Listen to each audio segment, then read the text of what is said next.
शिवाय। हर हर महादेव। जय शंकर की ओम गुरुवे नमः। भक्तों, मूर्ति पूजा करना पाखंड और अंधविश्वास तो बिल्कुल नहीं है, अपितु यह ईश्वर की कृपा प्राप्ति का सरल और शाश्वत मार्ग है। इसका वर्णन पवित्र गीता, पुराणों और वेद में भी मिलता है। आज के सत्संग में यही जानकारी बताई जाएगी कि वेद आदि शास्त्रों में देवी देवताओं की मूर्ति पूजा का खंडन है या नहीं। मूर्ति पूजा पर इससे पहले के 4 सत्संग हम कर चुके हैं। उनके लिंक इस सत्संग के डिस्क्रिप्शन में डाल दिए गए हैं। जिन भक्तों से वह छूट गया है वो वहां से देख सकते हैं। आज तक जो भी भ्रम मूर्ति पूजा को लेकर आप लोगों के सामने फैलाया गया, वे सारे भ्रम, उन सारे भ्रमों को दूर करने के लिए हमारे साथ इस सत्संग में जुड़े रहे। चलिए आरंभ करते हैं आज के सत्संग को। भक्तों, मूर्ति पूजा करना पाखंड और अंधविश्वास नहीं है, अपितु यह ईश्वर की सरल प्राप्ति का सरल और शाश्वत मार्ग है। जो लोग भगवान के साकार रूप का खंडन करते हैं, उन लोगों का ज्ञान अधूरा है। साकार के बिना तो निराकार ब्रह्म की प्राप्ति होना ही संभव नहीं है। साकार से ही निराकार में प्रवेश किया जा सकता है। अतः मूर्ति पूजा के रूप में ईश्वर के साकार रूप की पूजा करना उस निराकार परमेश्वर तक पहुंचने का प्रथम पायदान है।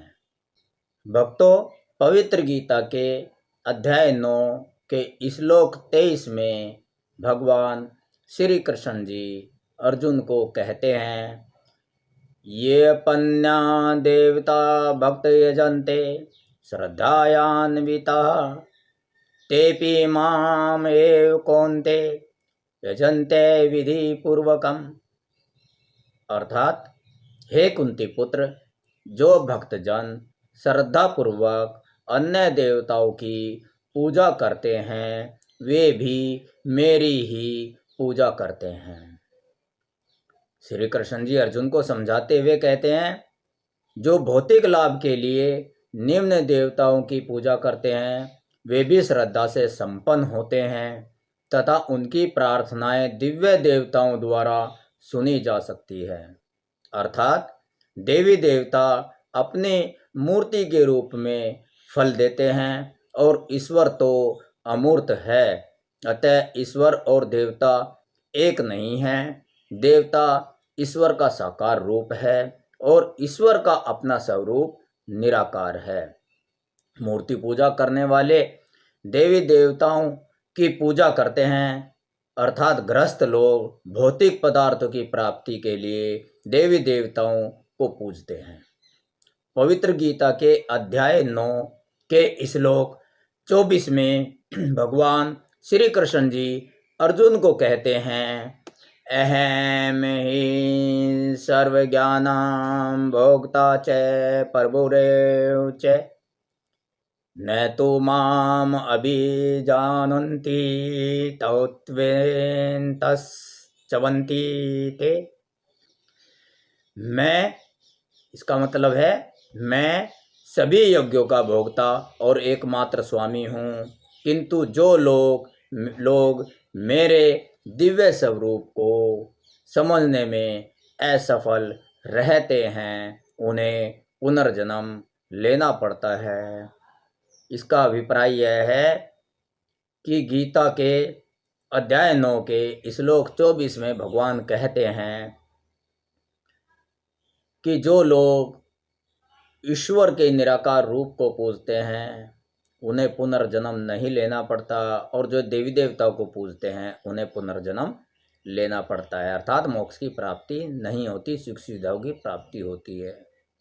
अब श्री कृष्ण जी देवताओं की पूजा करने में क्या कमी बताते हैं, क्या कमी है यह बताते हैं। भगवान द्वारा प्रदत्त शक्तियों के कारण उनमें भौतिक लाभ देने की अक्षमता तो होती है, किनमें? देवी देवताओं में। लेकिन वे अपने भक्तों को जीवन मरण के चक्र से मुक्त नहीं कर सकते। वे दूसरों को केवल वही दे सकते हैं जो उनके पास है। यानी कि जिसे मोक्ष की प्राप्ति करनी है, जीवन मरण के चक्र से दूर होना है, वो निराकार ब्रह्म को पूज लें। और जिसे भौतिक सुखों की प्राप्ति करनी है, वो देवी देवताओं को पूजते हैं। और गृहस्थी आदमी को तो सुख सुविधाओं की प्राप्ति चाहिए, धन लक्ष्मी वैभव चाहिए, नहीं तो परिवार कैसे चलाएगा, जिम्मेदारी कैसे उठाएगा।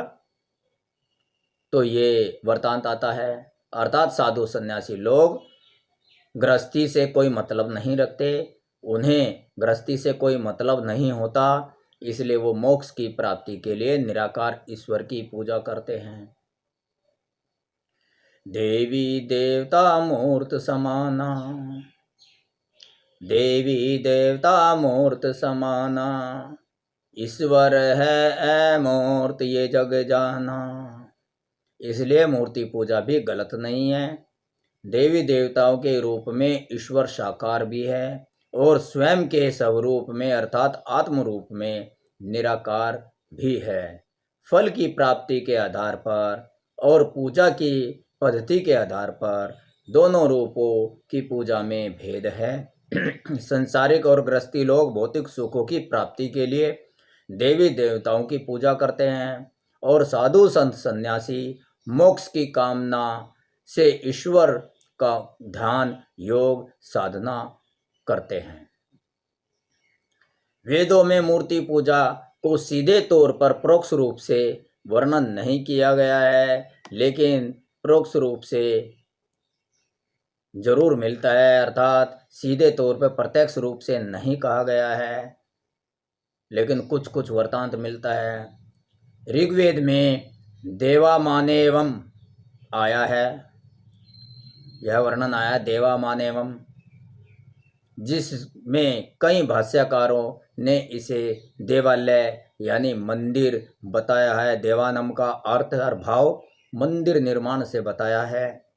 मूर्ति पूजा का विरोध करने वाले भी निराकार को मानते हुए भी कहते हैं, मूर्ति पूजा का जो विरोध करते हैं वो कहते हैं, एक ही मूल मंत्र कहते हैं, अहम ब्रह्मास्मि, अर्थात मैं शरीर नहीं आत्मा हूँ, मैं ब्रह्म हूँ।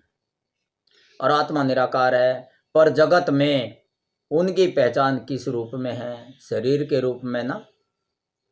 अब मुझे देख रहे हो आप, शरीर रूप में देख रहे हो ना, मेरी आत्मा तो नजर ही नहीं आ रही आपको। उनके परिचित तो उन्हें शरीर के रूप में ही देख रहे हैं। यदि शरीर ही नहीं होगा तो जगत के सामान्य लोगों को वो दिखाई कैसे देंगे? उन्हें जानने पहचानने के लिए, कर्म करने के लिए एक शरीर रूपी माध्यम की ही आवश्यकता होगी। इस शरीर में ही शरीर ही का आभास हो सकता है, अर्थात आत्मा निराकार है, लेकिन उसे अपने कर्मों का फल भोगने के लिए और सदकर्म आदि करने के लिए पुनः पुनः जन्म लेकर शरीर धारण करके साकार रूप में पृथ्वी पर आना ही होता है। इसलिए निराकार को जानने के लिए साकार को जानना आवश्यक है। भक्तों, अब आप समझ गए होंगे कि जो मूर्ति पूजा का विरोध करते हैं उनका यह कथन, उनका यह विचार मिथ्या है या सत्य है। अपनी राय कमेंट बॉक्स में अवश्य करना। आप हमारा मार्गदर्शन कमेंट बॉक्स में लिखकर करते रहना। भक्तों, आज के सत्संग को यहीं विराम देते हैं। मूर्ति पूजा के इस सत्संग के आगे के वृत्तांत के विषय पर कल सत्संग में बात करेंगे, चर्चा करेंगे। आपके घर में सुख वैभव सदा बना रहे, पारिवारिक सुखों में वृद्धि हो, इन्हीं दुआओं के साथ ओम नमः शिवाय, हर हर महादेव, जय शंकर की। ओम गुरुवे नमः।